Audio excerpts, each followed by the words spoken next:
Hello, my name is Allison Carmen, and welcome to my podcast, 10 Minutes to Less Suffering. Today, I want to talk to you about the idea of hope and how uncertainty is our best friend.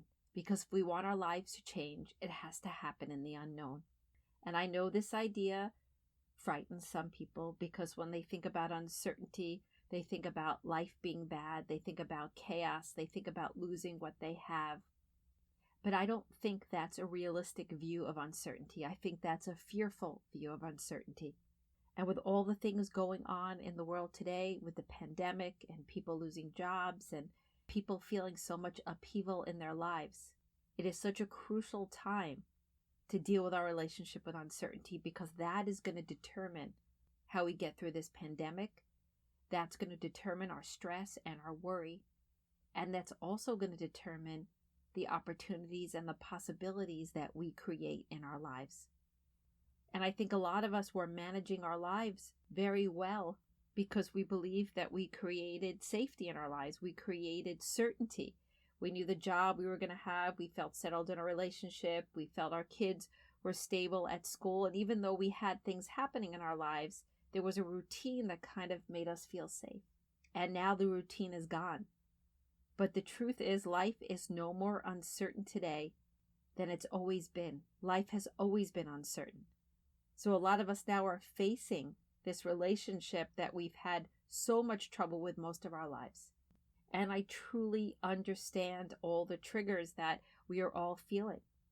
But it's all happening, and we just have to be careful not to get stuck in this narrative that everything is bad and things will never get better. We have no idea what's going to happen next in our lives.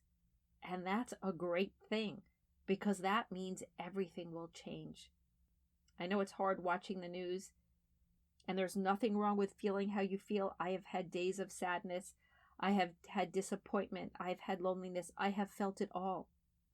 But when I'm really present in the moment, I've also felt peace and love and joy and new possibilities. And I believe this is so because I try to live in maybe. And I'm not perfect, and I'm not saying I never get stuck in feeling that the future looks bleak. But when I sit down and I question my fears and I question my thoughts and I question my projections and I insert this idea of maybe, I become filled with hope because I know that I don't know what's going to happen next. And it makes me feel peaceful because it reminds me that when you don't know, sure, it could not work out, but it also could be wonderful and good things can happen. And new opportunities and new possibilities, they just come into our lives. Sometimes I think about all the good things in my life, and I try to remember the day before that good thing happened. Sometimes you have no idea what's about to happen, who you're going to meet, who's going to call you, what job opportunity you're going to get. It comes from the unknown. And yes, we need to put ourselves out there. We need to apply for jobs and we need to work hard. But then one day life changes. And that's going to happen here too. But if we get too down and too stressed and too worried, we are just going to feel weak and horrible, and we're going to be shutting down, and we're not even going to see an opportunity if it lands right in front of us. And I know I've been going over the maybe practice on so many of the podcasts, but I think it is the most amazing tool to allow us to open up, relax in the moment, even when times are tough, to get the most out of what's happening in our lives and stay so open and so hopeful to everything that could possibly happen. So whatever your fear is, if you've lost your job, if somebody's ill, if your children are sad, if you feel lonely, whatever you're feeling, ask yourself, what is this fear about? Am I afraid the pandemic will never end? Am I afraid I'll never get another job? Am I afraid I'll never find love? What is your fear? What about the future is making you feel so awful? And after you write that fear down, ask yourself, am I absolutely certain this fear is true? Can I know for sure I'm doomed? Can I know for sure I'm never going to get another job? Can I know for sure my friend or my relative is not going to get better? Can I know for sure I'll never meet somebody?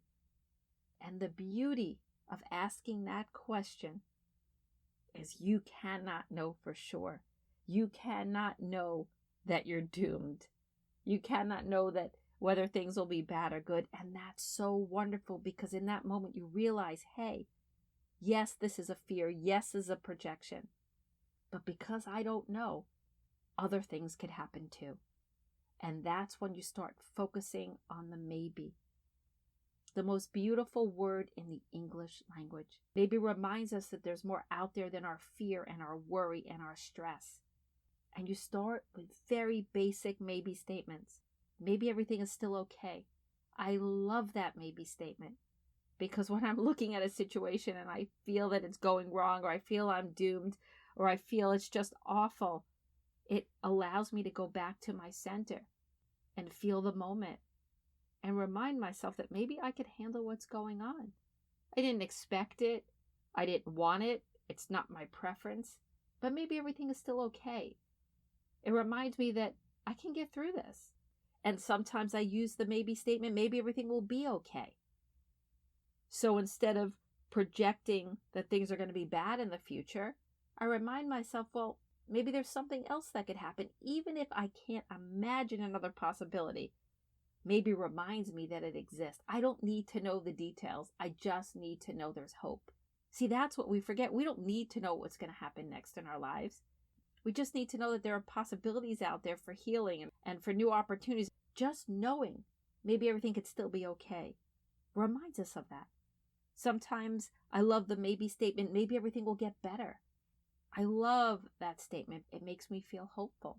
Maybe what's happening is good. Maybe I can't see it right now. It looks like you're suffering a loss, but sometimes that loss leads to something else. And sometimes it is super painful, but you still figure it out. Maybe I could accept what's happening and still be okay. Again, it might not be what you expected. It might be disappointing. It might be painful. But if you have breath, you have hope. And if you have hope, you have maybe. I think the most important thing during this pandemic is to keep an open mind and to stay so present in the moment. Enjoy the moments that you can. Be honest how you feel and not project doom into the future. And for me, the only way I know is to live in maybe, is to keep unhooking from that projection of fear and worry and doom and gloom. It's so painful to live without hope. It is so painful to walk around feeling life could never change and there are no new opportunities for you and you have been forgotten and you have been left behind, or life is just horrible. It could feel almost impossible to take your next breath. But the minute you recognize, okay, life's not working out the way I thought, I'm in pain, I'm frustrated, I'm disappointed, but I know life has maybe. So I know this is just one moment. And you become very present, and then you cut off the future projections. And quite often you find that there's something in the moment to enjoy. It could be small, it could be big. And then when you pick your head up and you look into the future and you look towards what's possible, because you're open, because you know there's hope, you know there's maybe, your mind is going to take a different approach to everything. You're going to have new ideas, you're going to have new thoughts, you're going to have new desires, and eventually you will create new opportunities and new possibilities. I am seeing people get new jobs. I am seeing people start new businesses. And yes, I am seeing businesses close down, and I am seeing people lose jobs. It's all happening. But if you stick with it and you stay in maybe and you don't shut down, I guarantee your life will open up. At the end of the day, everything comes down to our inner landscape. It comes down to how we choose to see each moment in our lives. And I know I talk about maybe all the time, but it is the easiest, simplest tool to remind you that you are not stuck and you are not doomed, and uncertainty is your best friend. You could do the long exercise, or you could find a mantra that just works for you. I have seen people change their lives with the maybe practice. I have seen people create faith. I have seen people start businesses. I have seen people weather very difficult storms, all with the practice of maybe. So I know a lot of people going through a difficult time, but you have every reason to stay hopeful and embrace this idea of maybe. Maybe everything is still okay. Maybe everything will be okay. Maybe everything will get better. Maybe you could accept this moment and still be okay.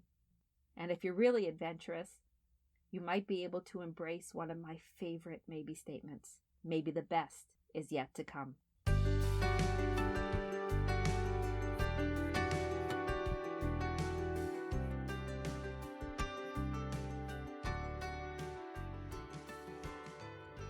Thank you for listening to this podcast today. If you'd like to get in touch with me, you could email me at allison@allisoncarmen.com. If you'd like to buy my book, The Gift of Maybe, it's available at all major bookstores and online retailers. And if you like this podcast, you could subscribe and leave a comment.